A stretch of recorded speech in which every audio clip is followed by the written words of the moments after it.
साथ कुछ गन्ने लेकर खेत के रास्ते घर जा रहा होता है।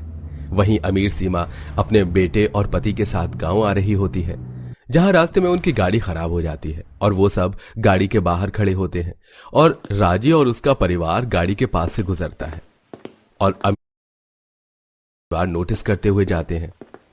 माँ, आज तो हमारे पास बहुत सारा गन्ना है। आज तो मुझे घर जाकर गन्ने का जूस ही पीना है।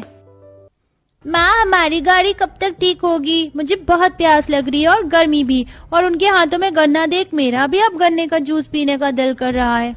पता नहीं बेटा कब तक गाड़ी ठीक होगी।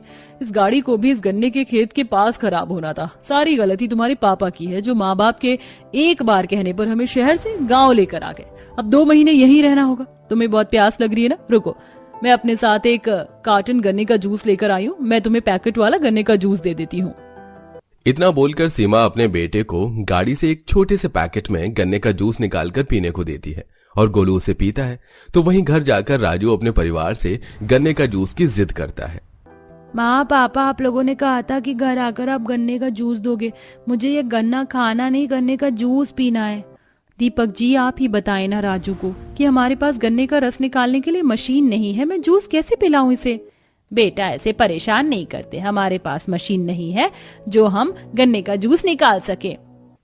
कोई बात नहीं माँ, मेरा बेटा अगर गन्ने का जूस पीना चाहता है तो मैं उसके लिए गन्ने का जूस जरूर निकालूंगा।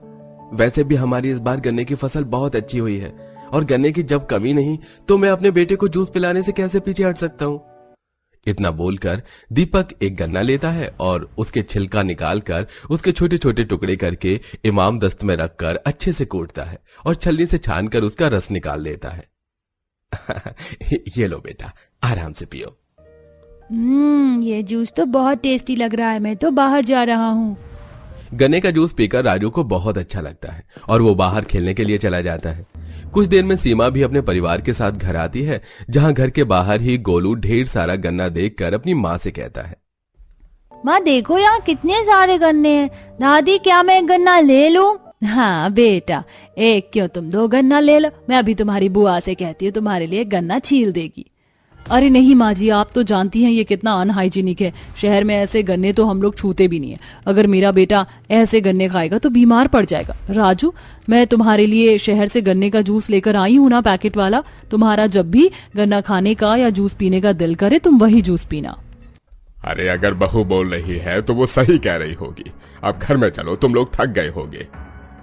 इस तरह सीमा ताजे गन्ने भी अपने बेटे को नहीं खाने देती और पूरा परिवार अंदर आराम करने जाता है। इसी तरह 2 दिन बीत जाते हैं और अगले दिन विनोद अपनी बेटी से कहता है, कविता, घर में बहुत सारा गन्ना रखा है। मेरे पोते को गन्ने का जूस पीना है। तुम दुकान से गन्ने का जूस निकलवा कर ले आओ। पापा जी, किसी को भी वो खराब गन्ने का जूस निकलवाने या पीने की जरूरत नहीं है। मैं शहर से बिल्कुल फ्रेश पैकेट वाला गन्ने का जूस लेकर आई हूँ। आप सब वही पी लीजिए। सीमा के कहने पर विनोद सारे गन्ने बाहर रखवा देता है और पूरा परिवार निशा का दिया हुआ पैकेट वाला गन्ने का जूस पीता है।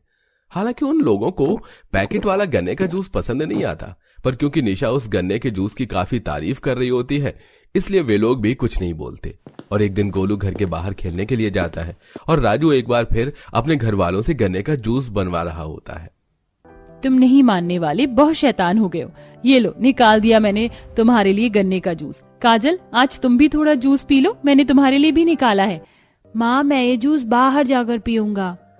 जब राजू बाहर खेलने के लिए जाता है तो उसे गोलू मिलता है और दोनों ही बच्चों के बीच दोस्ती हो जाती है, जहां गोलू राजू से कहता है, तुम भी गन्ने का जूस पी रहे हो? मेरी माँ शहर से बहुत सारा पैकेट वाला गन्ने का जूस लाई है, पर क्या तुम मुझे थोड़ा सा अपना भी जूस पिलाओगे? हाँ, क्यों नहीं। अब जैसे ही गोलू राजू का दिया हुआ गन्ने का जूस पीने जाता है, तभी वहां सीमा आ जाती है और उसके हाथ से गन्ने का जूस का गिलास फेंककर उससे कहती है, बीमार पड़ना है क्या? कितनी गंदी तरीके से इस गन्ने के जूस को बनाया है पता भी है? मैंने तुम्हें कितनी बार बोला है कि पैकेट वाला गन्ने का जूस पिया करो। खत्म हो गया तो मैंने ऑर्डर भी तो करवाया है ना, आता ही होगा वो 1 घंटे में। अब चलो वही पीना। बहन, दोनों बच्चे ही तो हैं और ये जूस मैंने खुद घर में निकाला है। ये बहुत फायदेमंद है। तुम चुप करो। तुम जैसे गरीबों के अंदर खुद तो सफाई है नहीं और बड़ी आई सफाई से गन्ने का जूस निकालने वाली। सीमा जबरदस्ती अपने बेटे को पकड़कर घर में ले जाती है, जहां रात को पूरा परिवार खाना खाने के लिए बैठता है और खाने के बाद सीमा हर किसी को पैकेट वाला गन्ने का जूस देती है। सुबह के लिए माफ करना, जूस खत्म हो गया था, पर मैंने एक कार्टन फिर से मंगवा लिया है। कोई बात नहीं बहू। वैसे भाभी ये जूस बहुत महंगा है, आप चली जाओगी तो हम वैसे भी नहीं पी पाएंगे। मैं सोच रही हूँ कि मैं गन्ने का जूस पीना छोड़ दूं, आदत लग जाएगी तो हमें ही दिक्कत होगी। अरे कोई बात नहीं करिश्मा, शहर से मैं भिजवा दिया करूंगा। इस तरह अमीर परिवार सुबह शाम पैकेट वाला गन्ने का जूस पीता है, तो वहीं सिर्फ अपने बेटे के लिए निशा अपने हाथों से गन्ने का जूस निकालती है। ऐसे ही एक दिन घर के बाहर गन्ने का जूस बेचने वाला आता है और गोलू अपनी दादी से गन्ने का जूस पीने की जिद करता है। दादी मुझे पैकेट वाला गन्ने का जूस अच्छा नहीं लगता, मुझे भी ये वाला जूस पीना है, पिला दो ना। अरे बेटा, ये जूस अच्छा नहीं है, पैकेट वाला जूस अच्छा होता है। माँ बेचारा जिद कर रहा है, 10 रुपए का ही पिला देते हैं ना। और मैं भी तो बचपन में यही जूस पीती आ रही हूँ, आज तक बीमार नहीं पड़ी। भाभी को कुछ पता नहीं चलेगा। चलो गोलू। करिश्मा गोलू को अपने साथ बाहर गन्ने का जूस पिलाने के लिए ले जाती है, तो वहीं राजू भी अपनी दादी और पिता के साथ गन्ने का जूस पीने के लिए आता है, जहां दीपक जूस वाले से कुछ बातें करता है। भैया, पूरे दिन में आपकी कितनी कमाई हो जाती होगी? दरअसल मेरे पास बहुत सारा गन्ना है, पर गांव में हर किसी का गन्ने का खेत है, इसलिए मुनाफा नहीं हो पा रहा। भाई साहब, मेरा भी गन्ना बेचकर कोई मुनाफा नहीं हो रहा था, इसलिए मैंने मशीन खरीद ली। मैं तो कहता हूँ कि तुम भी गन्ने का जूस बेच लो, दिन का 500 रुपए तो कमा ही लोगे। अभी कंपटीशन बहुत कम है। जूस वाले से बात करके दीपक को बहुत अच्छा आइडिया मिलता है, तो वहीं सीमा ये सब देख लेती है और अतुल के साथ आती है। बेटा, तुम इतने जिद्दी क्यों हो? ना हो ये सब कुछ इस लड़के के साथ रहने की वजह से हुआ है। सही बोलती है तुम्हारी माँ, हमें यहाँ से चले ही जाना चाहिए। बेकार हम तुम्हारे लिए यहाँ पर शहर से गन्ने का जूस कार्टन मंगवा रहे हैं। अब भी मैं शहर से 3 पेटी गन्ने का जूस का पैकेट लेकर आया हूँ, देखो घर के बाहर रखे हुए हैं। खबरदार गरीब के लड़के, मेरे बेटे के साथ नजर भी आए। और करिश्मा, तुम्हें तो समझाना चाहिए था गोलू को। माफ करना बेटा, पर तुम्हारी हिम्मत कैसे हुई मेरे पोते को डांटने की? मेरे पोते ने कुछ नहीं किया, अपने घर वालों से बात करो। इतना बोलकर शांति अपने पोते और बेटे के साथ घर चली जाती है, तो वहीं सीमा भी अपनी नंद और बेटे को घर लेकर जाती है, जहां वो नया कार्टन खोलकर उसमें से अपने बेटे को 3 पैकेट गन्ने का जूस पिलाती है। तो वहीं दूसरी ओर दीपक कुछ पैसे जोड़कर किश्तों पर गन्ने का रस निकालने के लिए मशीन लेकर आता है और घर के बाहर गन्ने का जूस बेचने लगता है। और अगली सुबह होते ही गोलू की तबीयत खराब हो जाती है। ये मेरे बेटे को क्या हो गया? हो ना हो उन बदतमीज गरीब गंदे लोगों के हाथों का गंदा जूस पीकर ही इसकी तबीयत खराब हुई है। इतना बोलकर सीमा अपने बेटे को अस्पताल ले जाती है, जहां पूरा परिवार काफी परेशान होता है और उन्हें पता चलता है कि गोलू को फूड पॉइजनिंग है।